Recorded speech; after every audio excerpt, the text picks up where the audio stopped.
Hello, I hope you had a happy new year and a great festive season. I was given this lovely new jumper for Christmas, and I'm staying with friends in beautiful Cornwall over the new year period. But I wanted to make a quick video discussing and wrapping up everything that I read in December, and I would love to hear in the comments below about anything you got a chance to read over the past month, or about any new books that you were given or that you gave yourself. Now, normally at this time of year, I'm just like way too busy and never get a chance to read all that much in December. But actually, I read quite a lot last month. I'm kind of surprised about everything that I got through. So I'm going to go through all the books. And one book that I was given for Christmas as well is a short story collection of Babette's Feast and Other Stories by Karen Blixen, also known as Isaac Dinson. And Babette's Feast, I've never read the short story before, but I'm currently reading it aloud to my husband. But Babette's Feast is one of my favorite films of all time. And I was also given as a Christmas present this Japanese poster of the film. It's just such a lovely film, but I love all the detail in this of the two sisters and all of the food behind them. So the story of Babette's Feast, it follows two sisters who are the daughters of a minister, and he has died, but they're kind of keeping his ministry going, and his followers who are all very pious. They kind of deny themselves any kind of like earthly pleasures for devotion to their spiritual lives, and this is in the 1800s in Denmark, and they just live in this small village. But one day, a woman arrives from Paris who's a refugee, and she stays as a housekeeper and cook for these sisters, and she wins a lottery. But rather than spending the money on herself, because she was taken into this household and this village, she gives a feast to the sisters and their congregation, which is very elaborate and beautiful, and so it's following this really lovely story, and I just love the film so much, and it fairly closely follows the short story that I'm reading aloud. So this has been really great to read over this period, and I'm really looking forward to reading more of her short stories. I've also been reading aloud to my husband from another book, because when we have time off, we just really love to read aloud to each other, and recently translated a book of Swedish short stories. It's called A Book for Christmas by Selma Lagerlof, who is the very first winner of the Nobel Prize for Literature, female winner of the Nobel Prize for Literature. And these stories, I mean, you would think that like all the stories in this collection would be centered around Christmas, but actually only a few of them are. One of them is centered around New Year's too, and then the others are kind of fables. I think not all of them are entirely appropriate for Christmas, but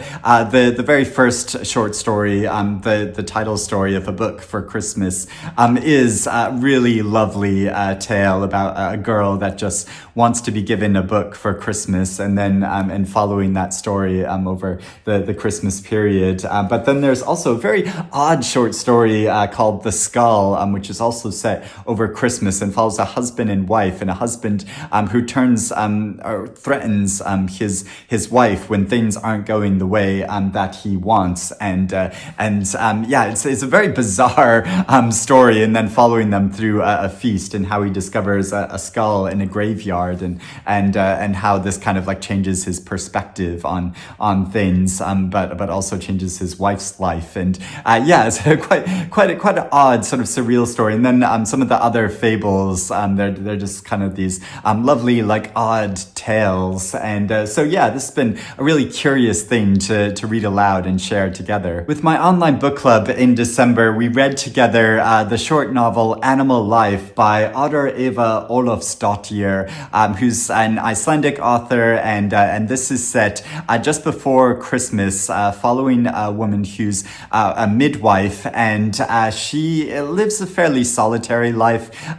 in her grand aunt's old apartment, since since her grandaunt died around 4 years ago. And her grandaunt was also a midwife and also had lots of theories about life and human existence, which she tried to collect together in multiple manuscripts, which the protagonist finds, and she spends a lot of time sorting through and trying to put together and try to find a cohesive message from it, which I don't think there is one or like an overarching philosophy, but it's more just her impressions of life and theories about life and the connectedness of the human population, and so this follows in a period in the lead up to Christmas when a giant storm is coming into Iceland, and kind of following the drama of that storm, but also this character's life as she's delivering babies and the lives of people she encounters in the hospital. Obviously a very crucial time in their life. For some couples it's a very joyous time as they give birth to a child, and then for others it's really tragic because sometimes there are stillbirths and miscarriages, and so it's following kind of the cycle of life in this way, and also a branch of her family work as funeral directors, and so it's kind of charting from the beginning to the end of life and looking at these big theories, and it's kind of told in this very conversational tone as the protagonist is going through items in her grandaunt's very cluttered apartment, but also we get little details about her life and past as well, and how she is meeting new people and kind of clearing out things from her grandaunt's apartment and kind of making it her own. So this was a really lovely, kind of very low-key story to read over this winter period, and that's just quite meditative about the human experience and the cycle of life. But I really enjoyed it, and I'm looking forward to reading more by this author. I finally got to reading a debut novel that was published earlier in 2024, and that so many people have been raving about, and I add my praise to it because it's such a great experience, of Glorious Exploits by Ferdia, Lennon. And this story follows a couple of potters, though it's told from one of their points of view in Sicily in 412 BC, but the tone and the voice of his narrative, the language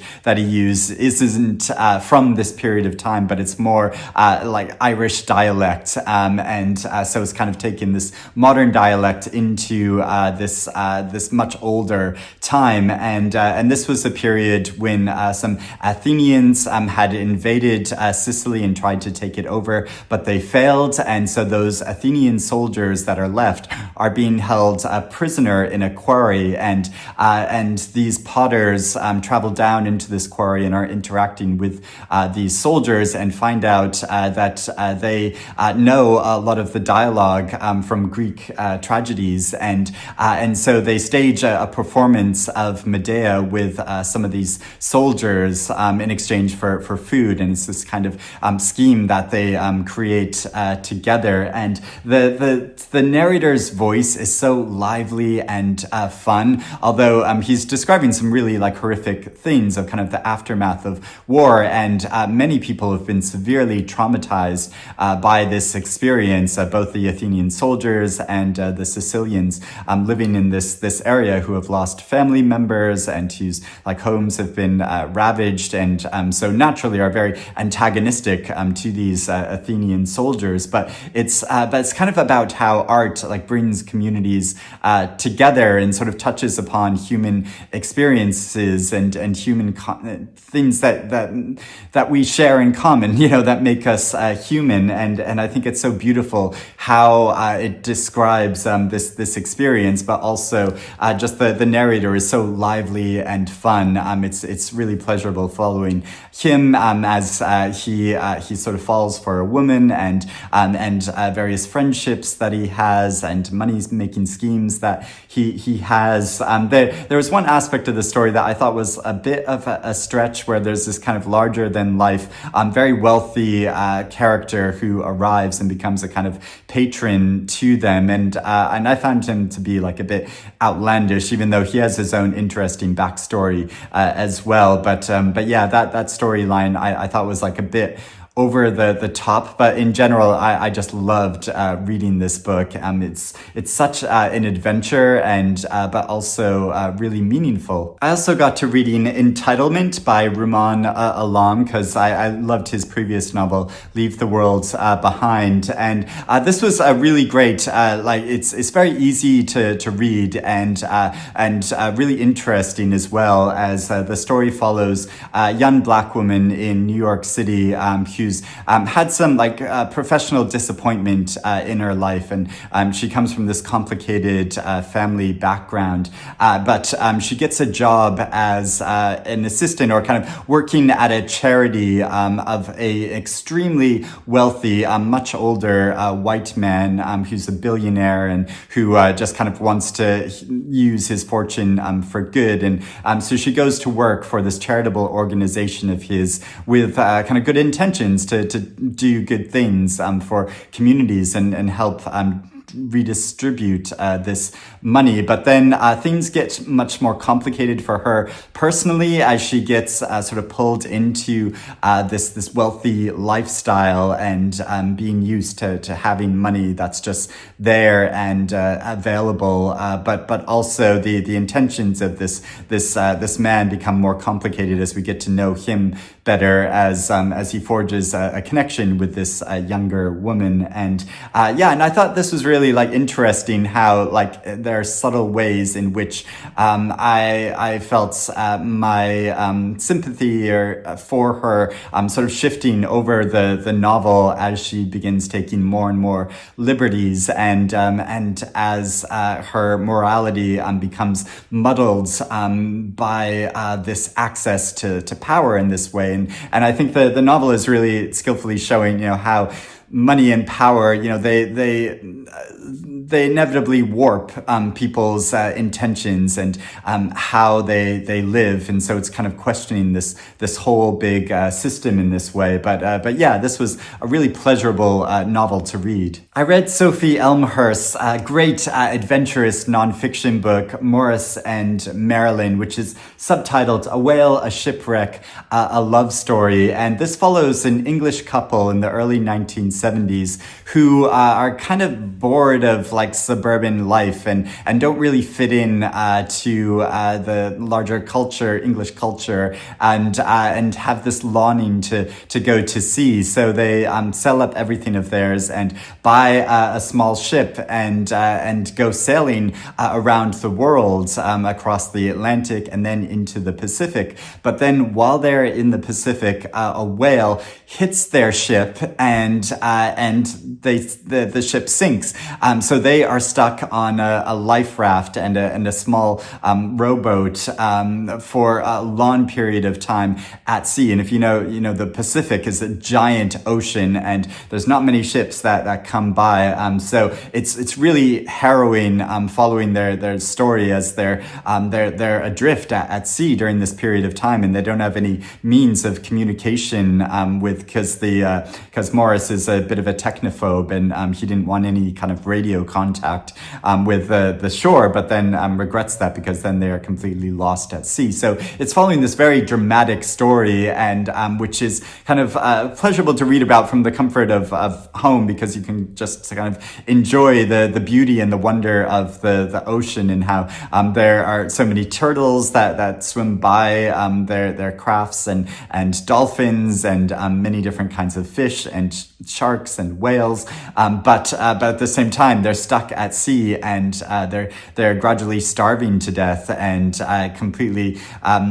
increasingly becoming physically debilitated by this experience. But also they have such a beautiful and tender connection with each other that really it's this bond between them which keeps them going through this incredibly harrowing experience. And I never heard about this couple or this story before, but this was, so this is nonfiction. This was a real thing that occurred. And so I'm not going to give any spoilers about what happens to them because I didn't know as I was reading it. So there's a real dramatic tension for it in that way. But yeah, it's really compelling following how this bond between them, which is very special as they are kind of like outsiders that have found a beautiful connection in this way. I really enjoyed reading this. All Fours by Miranda July was a really curious reading experience following a woman in her mid 40s who's a moderately successful artist, much like Miranda July herself, but who decides to go on a road trip across America, but she doesn't get very far. And she does this interesting thing where she kind of sets herself up in a hotel and then creates almost like an installation in a hotel room and customizes it, uses a lot of money to kind of kit it out and make it this kind of this like plush, like homey experience, a kind of nest for herself, which is kind of parallel to her actual home, which isn't very far away, where she has a husband and a child, and so she kind of sets up this alternative life for herself very close by, but doesn't tell her husband or her child that she's staying close by. They think that she's gone across country. So it's this curious kind of experiment that she follows as she pursues her sexual desires and widening her sexual experience, but also following her desires of just like how she wants to live. And I thought the first half of this novel worked better than the second half, where it just it started to drift a bit as she returns to her family, and then they kind of set up alternative arrangements for herself, which I did kind of like buy that this would happen, because this is a very ultra liberal couple and who are part of like a community of artists, and so it kind of like seems that this is something that they would do, but I don't feel like it explored all the complications of a relationship like this, or this kind of arrangement. Not saying that it couldn't work, but that I would think that there would be a lot more complications that come along with it that it doesn't really get into as much. But I really enjoy Miranda July's writing and her film, so I kind of went into this book kind of knowing what to expect. And I've heard from other readers who haven't read any of her other fiction or seen any of her movies, so don't really know her tone so much, and so I think we're kind of thrown by this story and book, whereas I could kind of ease into it a bit more, because she has this kind of slightly like absurdist way of looking at the world that I kind of appreciate, and just describing these like odd situations and occurrences and ideas that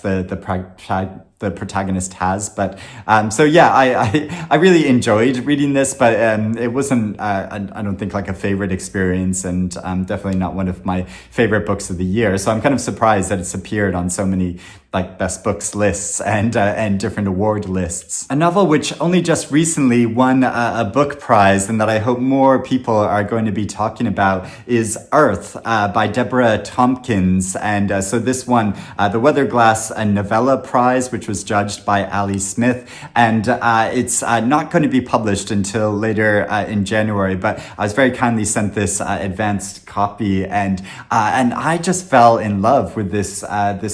very odd story, which is kind of a blend of different genres. It's kind of sci-fi and dystopian and a coming-of-age tale following a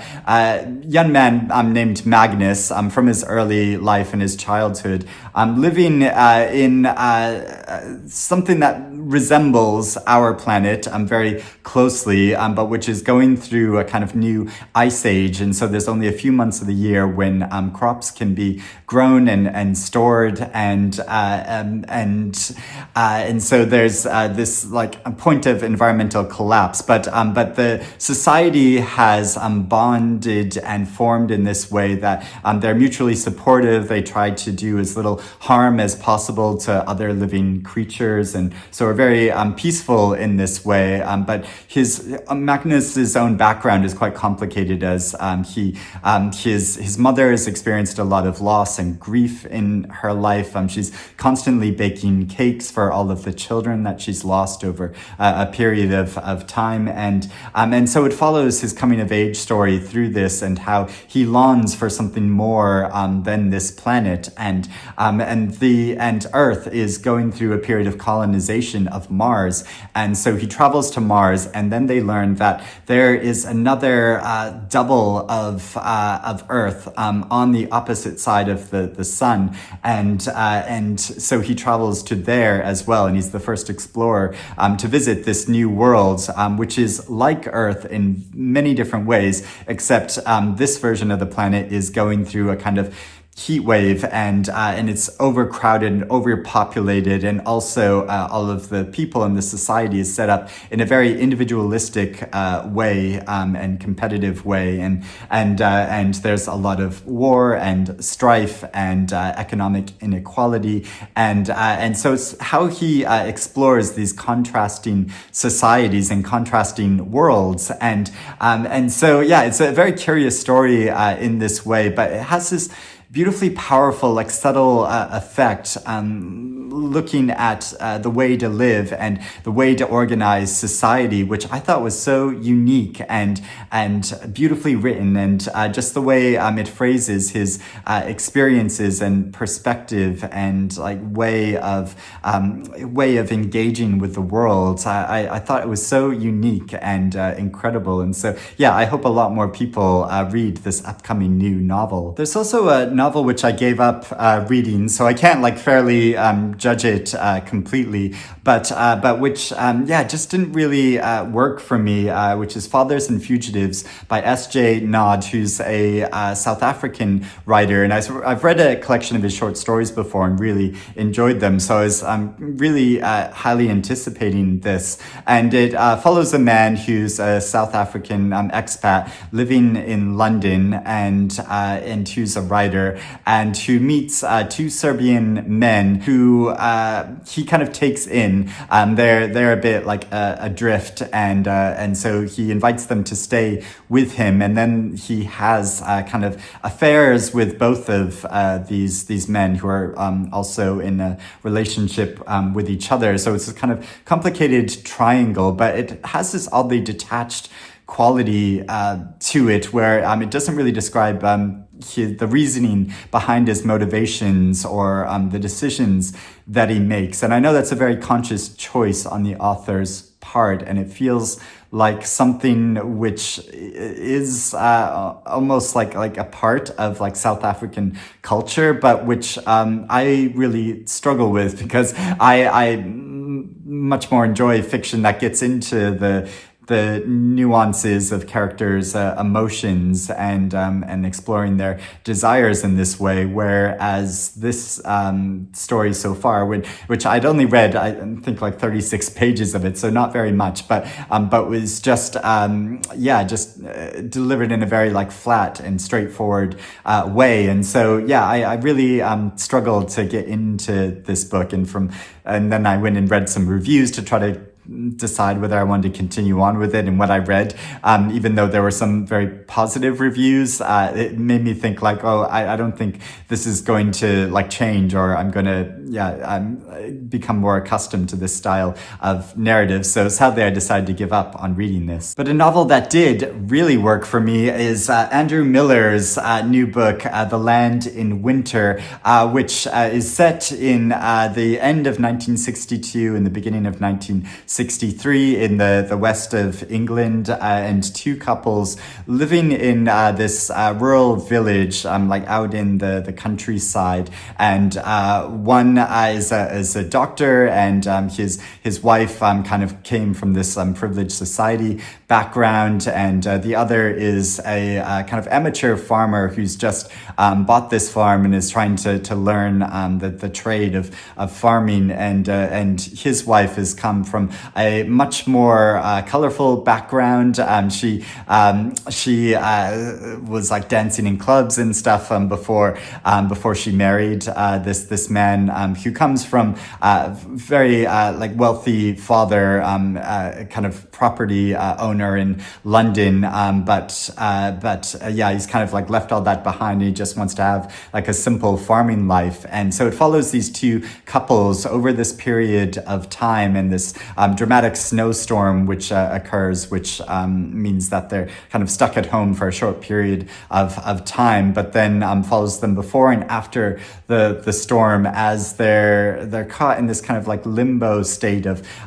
how they want to progress forward, both in their lives, but also how society is kind of shifting and changing and progressing forward as well. And there are just so many wonderful descriptions of this, of the atmosphere of the countryside and the storm and their lives. And there's this fantastic, really like messy party scene, and I love a good messy party scene in a novel. But yeah, it moves between their different, focusing on their different lives and their individual lives, but also their connections to each other over this period of time. And there's nothing very like dramatic or showy about this story, but I just loved its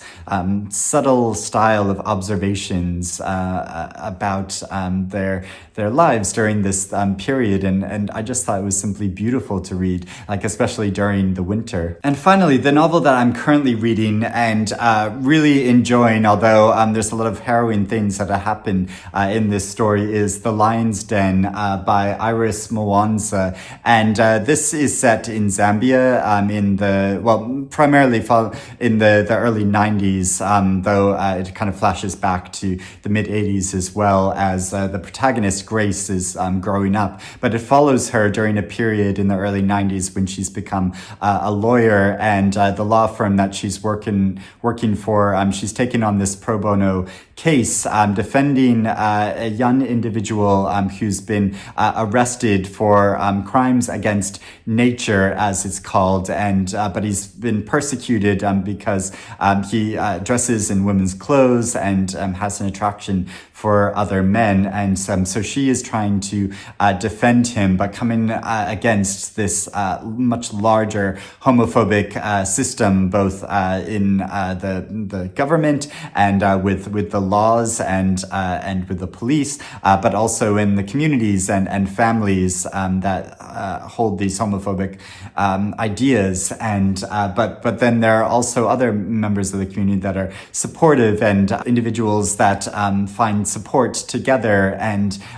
it's written in a very straightforward way. There's nothing very like showy about the prose, but I don't think there needs to be, because the story itself is so dramatic and important to be told, I think. So it's following her story as she seeks justice for her client, and yeah, it's really harrowing and really fascinating to read, because I haven't read much about Zambia before, or the culture or Zambian history. So yeah, this has been a great reading experience so far, and I look forward to finishing it. But I would love to hear if you have read any of these books I've been discussing, and if you want to let me know your thoughts about them in the comments below, or let me know about anything else you've been reading over the past month. I would love to hear that. But I hope you're doing well and reading good things, and I will speak to you again soon. Bye-bye.